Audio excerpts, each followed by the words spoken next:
entanglements, confusions is a great way for us to learn about things that we would probably never learn about if everything is so planned and so straightforward.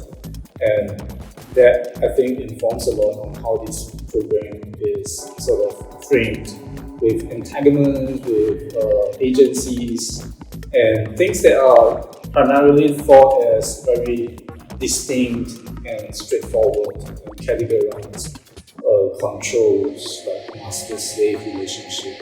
So in a way, one of the wish or hope is through this series of modules, we also begin to think about kind of way that we work with technology, moving away from this very Western-centric trajectory of technology. I think a statement that or a question that I always go back to is technology might be the answer, but what was the question? So I think this is something I always go back to in my own practice. Technology is always the tool or the technique, and sometimes it doesn't really appear in my work. It could be part of my thinking process, but it doesn't manifest itself as the work. I see it more as a process rather than an output of it. So I think the idea of world building has been around for a while, and now the present time there's also this idea of worlding, which comes from the artist Ian Chong, which he kind of speaks about a democratic process of individual creators who are not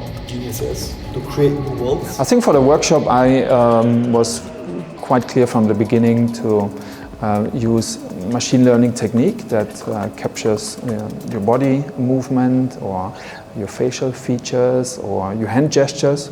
And these are tools that are made available for artists, designers wanting to dive into this creative exploration of technology. I think why I like this work is it's not unique, it's not original, that there's a long history of slit scan technique projects or artworks. What I like about it is the simplicity, that you can get yourself lost in it because you're constantly trying to find new positions, in this case of your body, to create a visual representation on the screen that comes close to drawing or painting.